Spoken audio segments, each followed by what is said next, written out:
Keep pushing that boulder to the top of the hill. Welcome one and all to Suckville. Hope, help, and healing? Yes, please. I'm your host, Silva Florence, a professional healer, writer, cyclist, and American expat living in Italy. And this is Live from Suckville.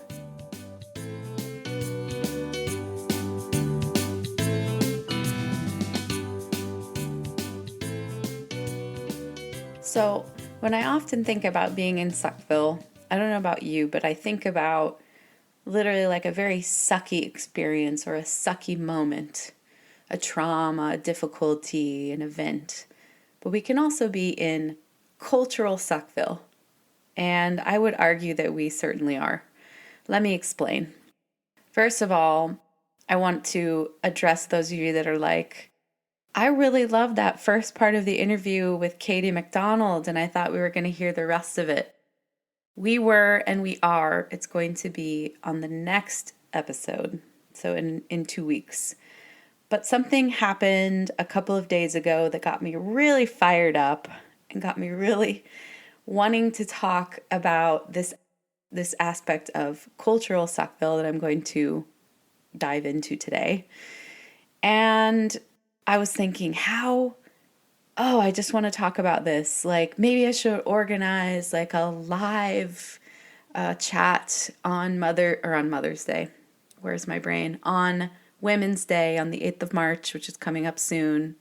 You'll see why in a minute that this makes sense.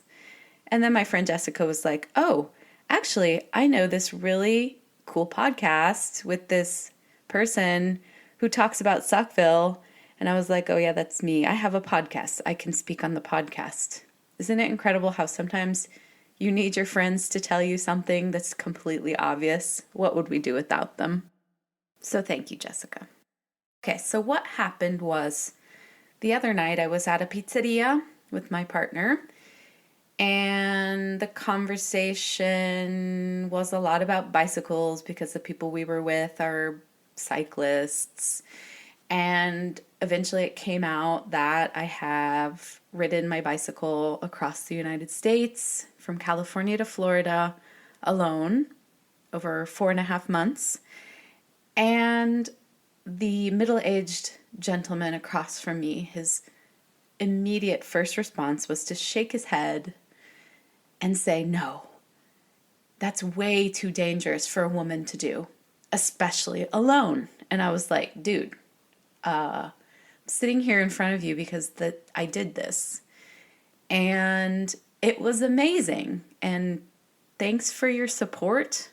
And after that, he launched into this bizarre story about how he was riding his bike alone on one of the streets above where we live here in Tuscany.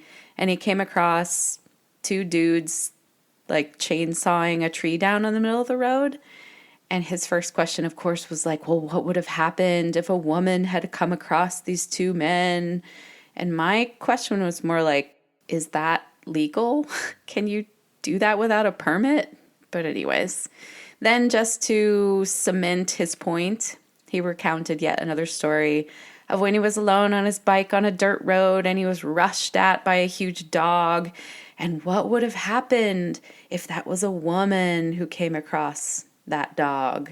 And I again had to just bite my tongue because going across the United States, about when I got to Eastern Texas, being rushed at by typically not 1, but 2, 3, or 4 dogs at a time was like a daily occurrence. And I remember reading about it before in the American cycling route notes because I followed their maps across the United States, and they talked about how there were, wild quote unquote dogs, but nothing prepares you for being rushed at by 4 pit bulls in the middle of nowhere. So anyways, this guy obviously has zero idea what women are actually capable of, and or maybe he does and it scares him because it somehow threatens his masculinity. I have absolutely no idea.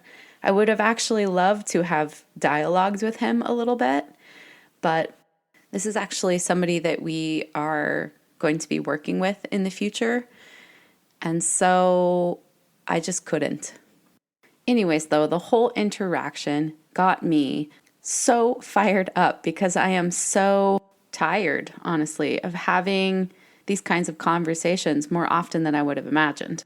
I'm tired of having to almost defend my choice of having chosen to ride my bike across the US alone, or having more recently chosen to bike or camp alone here in Italy. I come across a lot of people, men and women, who say, no, no, no, that's way too dangerous. You shouldn't do that as a woman. And of course, I'm not alone. This isn't just my story. This is the story of many people, many women identifying people in the world. And so I've asked a couple of them to share their experiences of how the patriarchy, the general unfairness, has affected them. So first we're going to hear from a Canadian woman who preferred to stay more or less anonymous. And I'm going to turn the mic over to her. I think from birth, and again, I'm much older than you, right? Like, I just was always like, nope, I can do everything. And I was a really athletic kid that used to beat all the boys in running and all that stuff. Aggressive as hell, which is not a good thing. But, and then you hit that age at 12 or 13 where somehow people are telling you you should shut up and be nicer. And I even remember one of my brothers saying to me, you'd probably find a husband if you were nicer. And again, I can take that in a bunch of different contexts because I can be a total bitch. But I just kind of think I would have been lauded as a male in the way I had behaved rather than as a female. Hearing her experience makes me feel better, not like in a misery loves company kind of a way, but in a way that's reassuring because I'm able to see myself in her story. So thank you very much for sharing with us. And our Canadian friend is going to be back later, but now we're going to hear from an Italian woman whose name is Eva Ristori, and she is a friend of mine, a dear friend of mine. And I'm very happy that she decided to share because not only does she have some real, some crazy stories and some gems to share, but she is Italian, and I can speak to the Italian culture as an outsider, but she can speak to it as an Italian. And we're going to get into more about that soon. But let's hear from Eva. Actually, there hasn't been just a single time in my life when I got fired up because I was treated differently as a woman.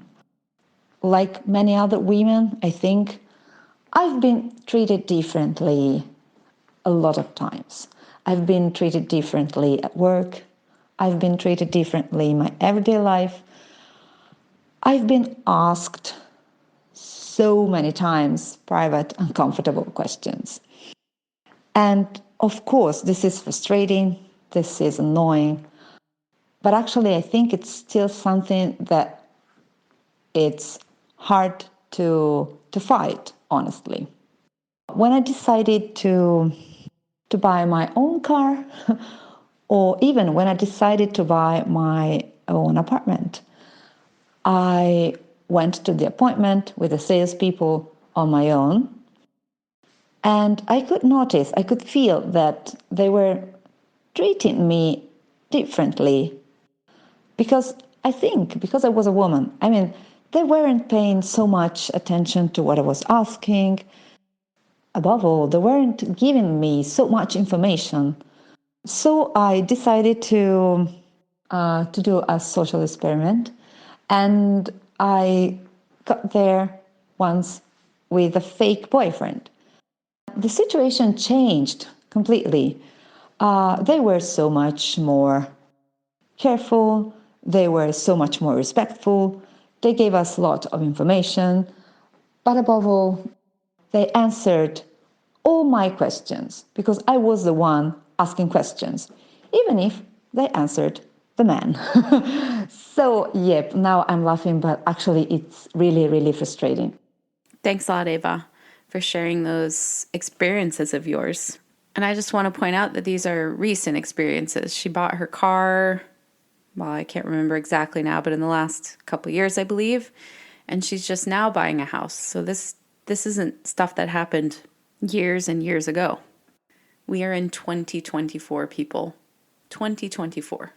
Like, in theory, we think of ourselves as making progress, and progress should move us forward, correct? It should move us forward for the majority of people, the vast majority of people, right? So Ava, too, is going to be back later. But right now, I want to return to the pizzeria because I have something else to say about progress. All right, so after all these weird stories this man told me, I felt like I couldn't say anything because I didn't know these people very well. And as I mentioned, we're going to have to work with them in the future. Unfortunately, it is true that sometimes you just have to put up with this kind of BS. The next morning, I went to a little used market in the downtown area where I live, and there was stands with books and clothes, and I got to looking at the one with books because I just can't help myself. When there's books around, I have to pour through them. And I found this really cool book about a woman named Annie Londonberry Kochowski. And she was the first woman to ride her bicycle around the world in 1894, which is just so cool and so unimaginably adventurous, especially for that time period. How did this happen? I just want to read you a little quote from a newspaper article written about Annie after her return. So, about 9 months ago, two wealthy clubmen of Boston were discussing the modern woman, and one of these gentlemen, who was a woman hater, I love that that's in the newspaper, remarked very ironically that he supposed that the modern woman of the present age was able to do almost anything that was done by the masculine sex. His companion differed with him, and the discussion finally culminated in a bet of $20,000 to $10,000 that there was no living woman who could attempt the feat performed by Paul Jones.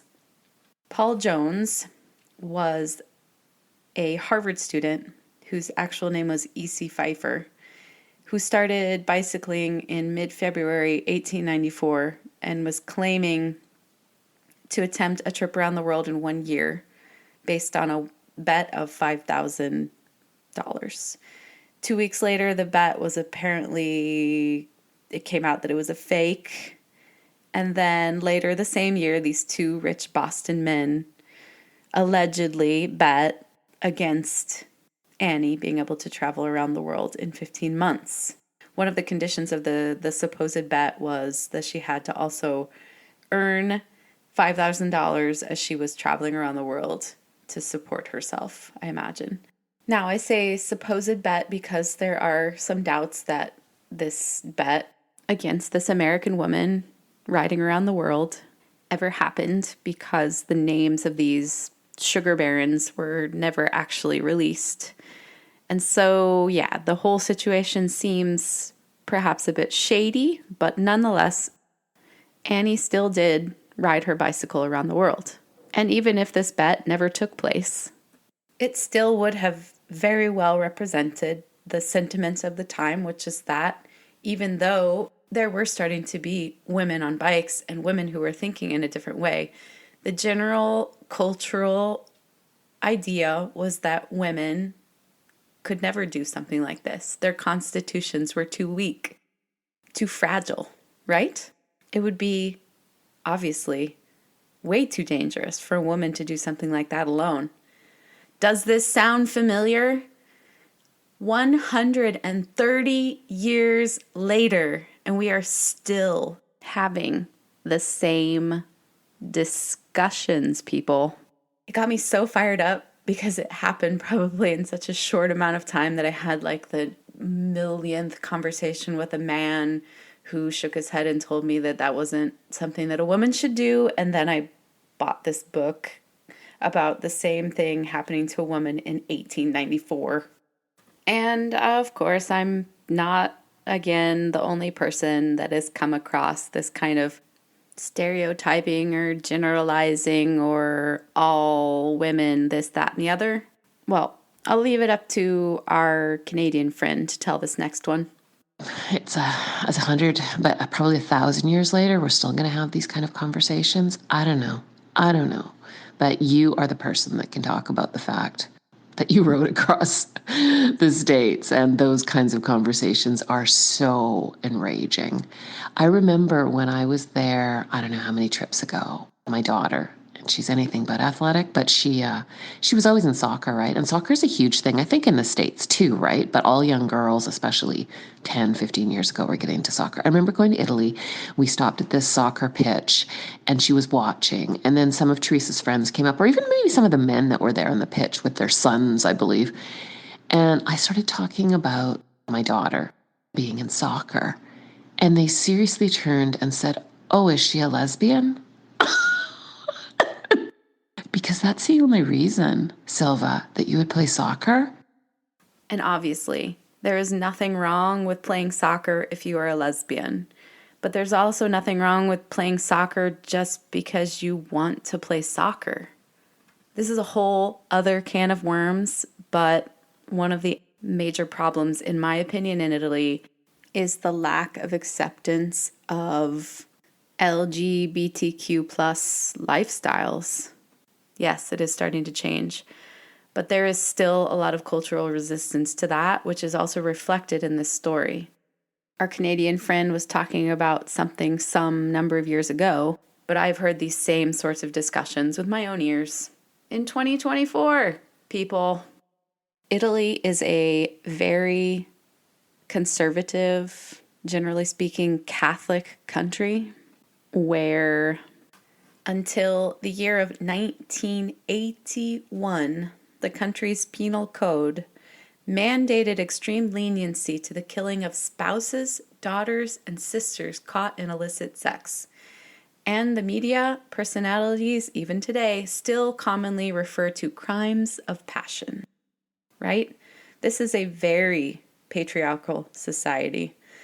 So sadly, it makes a lot of sense in a really effed up kind of a way that these statements are still circulating, and that there are a lot of women who are very afraid to do things on their own, because in some places until 1981, you could literally be killed legally.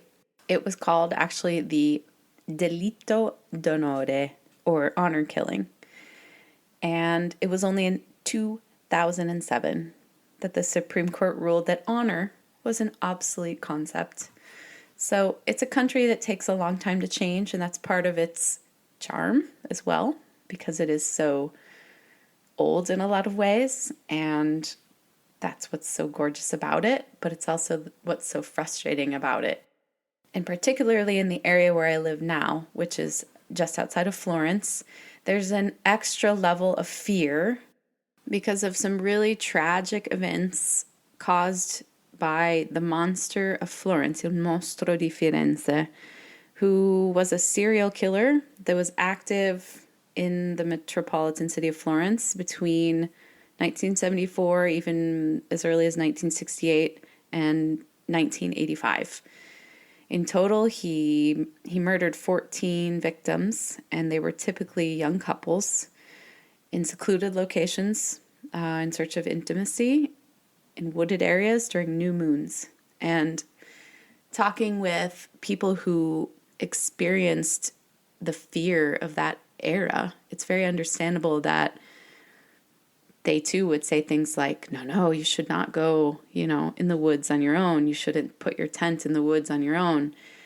And I do understand that, and I do empathize very much with how terrifying that period must have been.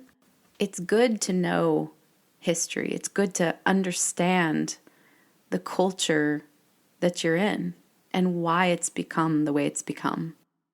But it's also not enough just to know it. We have to be able to learn from it and then step away from it, and not continue to believe that because things happened a certain way, in a certain fearful way, for example, that they're always going to happen that way again. So it's really up to us then to find a new way of interacting with ourselves, with others, with the general world, in order to make a change in it. So it's a really big question, but how can we do that? I'm going to bring Ava back for a moment because she has some amazing pearls of wisdom. Let's have a listen. Up to a few years ago, when I got asked questions like, oh, why aren't you married? Or why don't you have any children? Which, of course, are not the simplest questions to answer, actually, especially when you're talking to people you barely know or just you're not so friends with. When I had to answer these questions, I usually pretended that I was like sad. My answer was, oh, I don't know. I haven't found the right one. Or, no, unfortunately, I don't have any children. And, with my body language, my body posture, I was pretending I was sorry. But actually, I didn't feel any sorry at all. So I simply thought it was right. It was socially acceptable because I had to be sorry. I mean, I was a woman in her late 30s and I hadn't any children. I wasn't married and that was my choice. So I had to be sorry for that. But it didn't feel right, feeling sorry. So one day I decided to be myself because I thought, okay, if I don't change my behavior, my attitude, the world around me, at least, will never change. I started telling the truth to people asking me these, stupid questions, because you shouldn't be asking such questions. I usually tell them that I'm really happy with what I am, with my life, with what I've achieved so far, and the person I'm becoming. Because that's true. I'm not pretending. That's true. Of course, my life isn't perfect, as anyone else's is. But I'm quite happy with my life. And what I've realized is that when you tell people sincerely what you feel, who you are, they tend to accept you more easily. Probably because we are more ready to accept diversity in any sense. We're more ready to accept it than we think.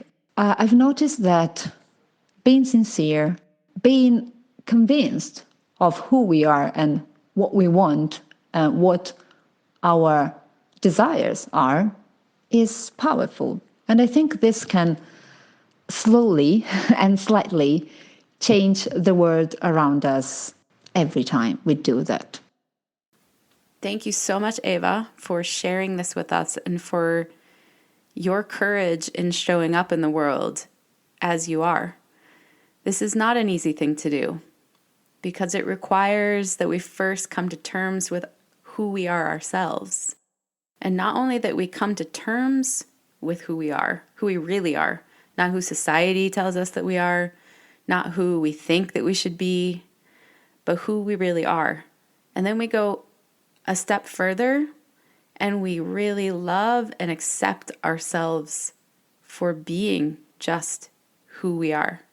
It's going to be very difficult to show up in the world in an authentic way if we haven't done that work on ourselves. And doing that work on ourselves, which is a healing work, and it's kind of a scary work because being vulnerable is difficult, and especially for the masculine among us is not something that's particularly supported, or at least hasn't been supported in many cultures and still isn't today. And so I have compassion for those of you out there who would like to be authentic, but you feel stuck. You feel like you can't be. And maybe because of that huge hurdle that you're up against of not being able to heal and accept and love yourself, you're also blocked from doing the same for others. And some of this does stem from our childhoods, not all of it, but some of it. So what can parents, future parents, do to try and ensure that the world is a safer and more equal place, not only for women, but for everyone, really? Let's hear from our Canadian friend again. You've asked the biggest question in the world. I think it's raising boys who are truly compassionate and raising girls who respect and effing love their own autonomy, their inner voice, and their own power. Oh, yeah, and get rid of social media. It's evil. Yeah, social media, let's say it's not always helpful. I kind of love to hate it, but it can also be used for a tool for good, just like this podcast. I wholeheartedly agree with what she said, however, both about raising compassionate boys and women who respect and own their own power. This, too, is an excellent point. Because if we're going to change things, ladies, it's not just up to the men to start being more compassionate and stop repeating these patriarchal tropes. It's up to us to stand up and say, I don't believe in that, and to be brave and to be authentic and to be powerful. I'm not saying to put yourselves in dangerous situations, but I am telling you to take some risks. And I am definitely telling you to stand by your sisters. Enough with this competitive bullshit that exists between so many females. We already have enough adversity coming our way without adding to it ourselves. The bottom line, I really believe, is compassion, respect, and taking responsibility. Take responsibility for the bullshit that comes out of your mouth. Take responsibility for looking at that bullshit that comes out of your mouth and figuring out if it came from you, if it came from your culture. Is it even something that you believe? Take responsibility for your own healing, for your own self-acceptance. Stop blaming the other people around you. Take your anger and transform it into your healing medicine. And the last thing that I really passionately believe that we need to do is to come back together. We live in a very intense time, right? We've been through COVID. There's all these wars. There's climate change. So there's a very heavy sense of collective and personal grief that we need to work through. What happens, when someone dies? Everybody comes together to bear the grief together. But it almost feels like we can't do that anymore because we're not in it together anymore. We have separation on top of everything else that we're dealing with. Separation of humans from the earth, Republicans and Democrats, black versus white, us versus them, men versus women, right? Because the other end of this competitive nature between females that I was talking with earlier, which needs to be done away with, is these exclusive groups and communities that are just women. And of course, this inherently is not bad. I too really enjoy spending time in the company of just female energy. It's very safe. It's very comforting. What I'm talking about is the extreme other end, where we now hate men and we hate masculine presence. In short, the exclusivity of one or the other is not helpful, but balance is, support is. You see, it's not about extremism. It's about balance, and it's about patience. We are not used to being patient anymore. We're not used to having things in front of us that take work and time and commitment. We need to relearn how to be patient with ourselves and with each other. These things don't happen overnight. They happen over time. And they also require healthy boundaries. Without knowing and in loving and accepting ourselves, as I was talking about before, putting in the time and the work, we also won't be able to say, this is too much for me. This is toxic. I need to walk away from this conversation. I need to walk away from this situation. That's okay too. But we won't know how to get there either unless we've done a bit of work on ourselves and we're patient about that work. So as much as I don't want to keep having these same conversations over and over again with these men who refuse, for whatever reason, to admit that women are powerful, the more that I need to have them, the more that I need to be patient with the other person in front of me, and the more that I need to learn how to express myself and express how I feel in a way that doesn't separate, in a way that brings me and that other person into a greater sense of understanding, even when, and probably especially when, the conversations are very, very frustrating.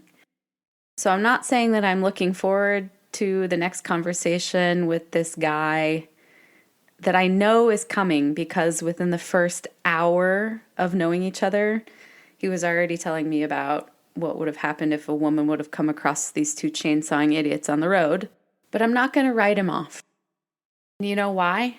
Because people can change. And wait a minute, just before you say, no, that's impossible, people can't change. I've seen it with my own eyes.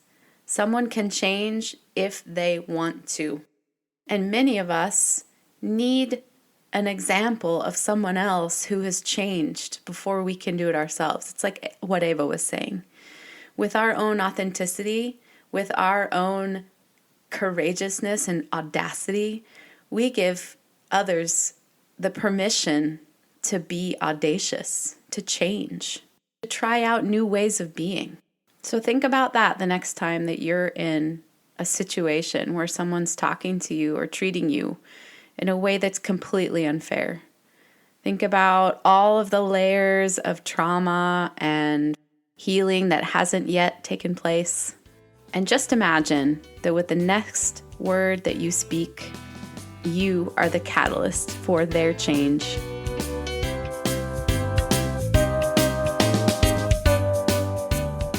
Make sure you don't miss an episode and stay updated on upcoming events by following me on Instagram at SwitchPath. That's SWITCHPATH on Instagram.